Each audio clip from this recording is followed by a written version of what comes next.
Hi all, this is Anjali. Welcome to my channel. और आज हम करेंगे arithmetic operators in C programming language. So बहुत ही ज़रूरत है कैलकुलेशंस की, क्योंकि कोई भी प्रोसेसिंग जब आप करते हो तो आपको कुछ ना कुछ किसी ना किसी तरह की कैलकुलेशन की रिक्वायरमेंट होती है। कभी प्लस करना होता है, कभी डिवाइड करना होता है, कभी मल्टीप्लाई करना होता है। तो ये सारे काम पॉसिबल हैं with the help of arithmetic operators. So arithmetic operators जो हैं वो बाइनरी ऑपरेटर्स की कैटेगरी में आते हैं, मतलब they need two operands to work upon. और सी प्रोग्रामिंग आपको 5 अरिथमेटिक ऑपरेटर्स अवेलेबल कराती है। That is multiply, divide, this percentage sign is remainder, it's not use to calculate percentage, but इसका काम कुछ और ही है जो आप अभी समझेंगे। And then we have plus and minus. So let's see in detail कि ये सारे ऑपरेटर्स कैसे काम करते हैं in your C programming language, right. So चलिए देखते हैं। तो सबसे पहले आपके पास जो सिंबल है वो है मल्टीप्लाई। सो मल्टीप्लाई के लिए हम सिर्फ क्रॉस नहीं लगाते, आपके कीबोर्ड पे ये स्टार साइन है, जैसे शिफ्ट एंड 8 प्रेस करके आप ला सकते हो। इसे एस्ट्रिस्क भी कहते हैं। This is use for multiplication, ठीक है। सो बहुत ही सिंपल सी चीज़ है। अगर आपके पास दो नंबर्स हैं, ये उसको मल्टीप्लाई करेगा और प्रोडक्ट दे देगा, ठीक है। बस सी पे एक चीज़ ध्यान रखनी होती है कि जब हम दो इंटीजर्स पे काम कर रहे हैं तो रिजल्ट हमेशा इंटीजर आता है, और जब आप दो फ्लोट्स पे काम कर रहे होते हो तो रिजल्ट फ्लोट आता है। बट अगर हम एक इंटीजर और एक फ्लोट पे काम कर रहे होते हैं तो रिजल्ट फ्लोट आता है। वो बताती हूँ कैसे, देखो। Slash sign is for divide, ठीक है। अब आपने यहाँ पे लिखा 6/2, so answer will be 3। this is fine, this is absolutely perfect. But what if you write 5/2? So अगर आप 5/2 लिखोगे सी में तो इसका आंसर 2.5 नहीं आएगा, इसका आंसर 2 आएगा। Because an integer divided by an integer will also give an integer.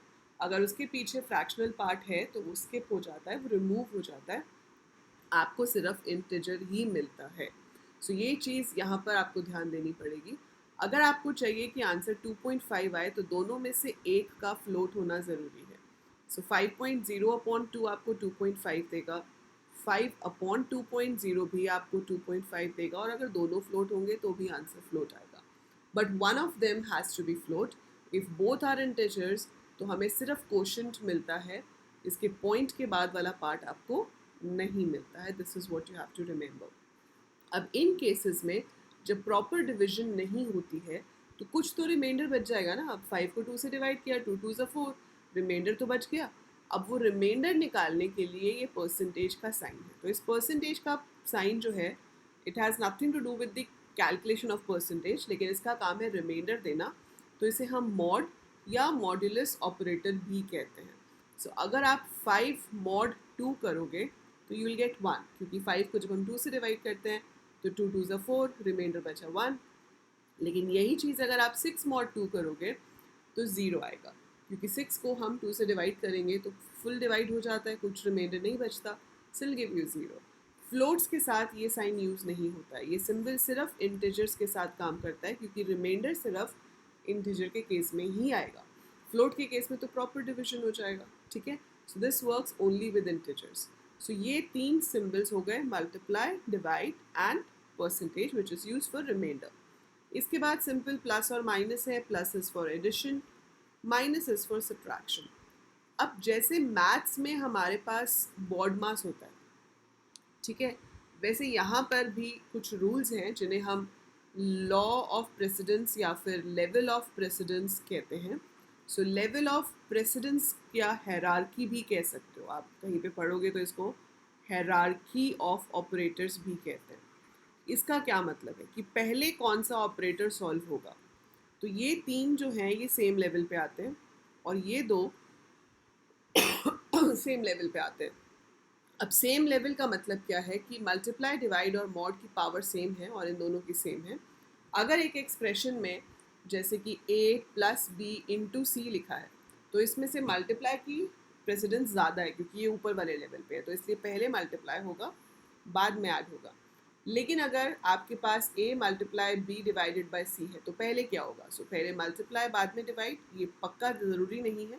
अगर ऐसे होता तो पहले डिवाइड होता फिर मल्टीप्लाई होता, मतलब लेफ्ट टू राइट जो पहले आ जाए if they are of the same level तो वो पहले हो जाता है। इस चीज़ को एसोसिएटिविटी कहते हैं।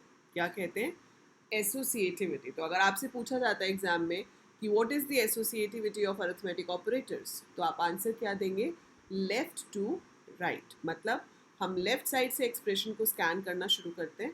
पहले हम इन तीनों को देखते हैं, इनमें से जो भी है जो लेफ़्ट टू राइट पहले आएगा वो पहले हो जाएगा। जब ये तीनों हो चुके होंगे उसके बाद फिर हम प्लस और माइनस को सॉल्व करते हैं। इसमें भी लेफ़्ट टू राइट जो पहले आएगा वो पहले हो जाएगा। ठीक है। सो एक तो होता है प्रेसिडेंस और एक होता है वर्ड एसोसिएटिविटी। बाकी आपको कभी भी इस चीज़ को ओवरराइड करना हो तो you always have your parenthesis. Round brackets को हम एक्सप्रेशन में यूज़ कर सकते हैं। इनका टेक्निकल नाम है पेरेंथेसिस। कर्ली या स्क्वायर अलाउड नहीं है। सो पेरेंथेसिस की हेल्प से आप बता सकते हो कि पहले ऐड करना है और उसके बाद मल्टीप्लाई करना है। So we can use any level of parenthesis, inner one has to be solved first, फिर उसके बाहर वाला, फिर उसके बाहर वाला and so on. So अब आप कोई सा भी प्रोग्राम बना के देख सकते हो। ठीक है। I can make a program in VS Code, I can make a program in GCC compiler. Even अगर आप लोगों का जैसे काफ़ी बच्चे कमेंट्स में लिख रहे हैं कि मैम उसमें एरर आ रहा है VS Code में या कुछ प्रॉब्लम आ रही है, तो उसको रिजॉल्व करो। बट अगर आप ऑनलाइन ट्राई करना चाहते हो तो आप ऑनलाइन भी ट्राई कर सकते हो। बहुत सारी साइट्स हैं जहाँ पे आपको ये ऑप्शन मिलती है जैसे कि ये है। ठीक है।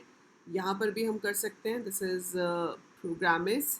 ठीक है। आपके पास और भी बहुत सारे साइट्स हैं जहाँ पर हम ये काम कर सकते हैं। जैसे आप यहाँ रन करते हो तो it shows you the answer है। पर मान लो यहाँ पर मैं क्या करना चाहती हूँ, कोई भी दो नंबर लेना चाहती हूँ। मैंने ले लिया N1 N2 और रिज़ल्ट। ठीक है। अब यहाँ पर हमने क्या किया, N1 में पुट कर दी कोई भी value. For example I write N1 is equal to 20, N2 is equal to 10 और फिर मैं यहाँ पर रिज़ल्ट में कैलकुलेशन करके देखना चाहती हूँ N1 into N2 and then I want to print, और मैंने प्रिंट करवाया product is percentage D result. ठीक है। अब इसको रन किया, यहाँ पर सेमीकोलन लगाना था, इसको रन किया। सो आप देखेंगे यहाँ पर आ गया प्रोडक्ट इज़ 200। ठीक है। सिमिलर वे आप बाकी के ऑपरेशंस परफॉर्म करना चाहते हो तो आप कॉपी करो, इसको पेस्ट करो, है ना। ये प्रोग्रामर का क्या कहते हैं इसको, ब्रह्मास्त्र। जब सेम कोड बार बार लिखना हो, अगर वो लूप में लग सकता है तो बहुत अच्छी बात है ताकि रिपीट हो जाए। लूप्स हमने अभी खैर किया नहीं है, बट अदरवाइज आप क्या कर सकते हैं, copy paste. So if I have to write the same thing, मुझे सिर्फ साइन चेंज करना है, बाकी मुझे सेम काम करना है। तो मैंने क्या किया, मैंने सिर्फ उसको कॉपी किया और पेस्ट करके साइन को चेंज कर दिया। And now if I execute this code तो वो दिखा देगा आपके पास ये रिज़ल्ट। पर अब ये सब सेम लाइन पे आ रहा है। तो मैंने आपको बताया था if we have to print on the next line we have a special symbol that is \n, जो आपको नेक्स्ट लाइन पे प्रॉपर रिजल्ट को शो करने में हेल्प करता है। So this is how I can see product is 200, quotient is 2, sum is 30, difference is 10। तो आप ऐसे निकाल सकते हो। आप यहाँ पे रिमाइंडर देखना चाहते हो तो हम रिमाइंडर भी देख सकते हैं। सो रिमाइंडर के लिए I should write once again, और यहाँ पर मैं परसेंटेज ले लेती हूँ। और अगर आप फ्लोट लेते वैल्यूज़ तो फ्लोट के केस में क्या होता है, रिमाइंडर आता ही नहीं। ठीक है। यहाँ पे भी \n दे देंगे। So we are getting this.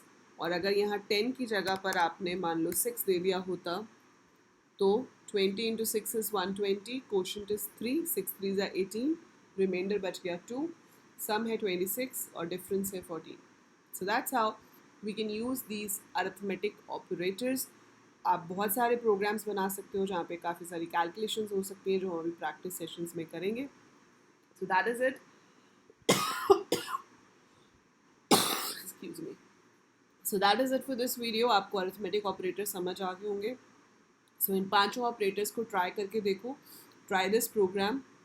And जाने से पहले वीडियो को लाइक कर देना, चैनल को शेयर कर देना एंड सब्सक्राइब कर देना। Bye for now, see you in the next video.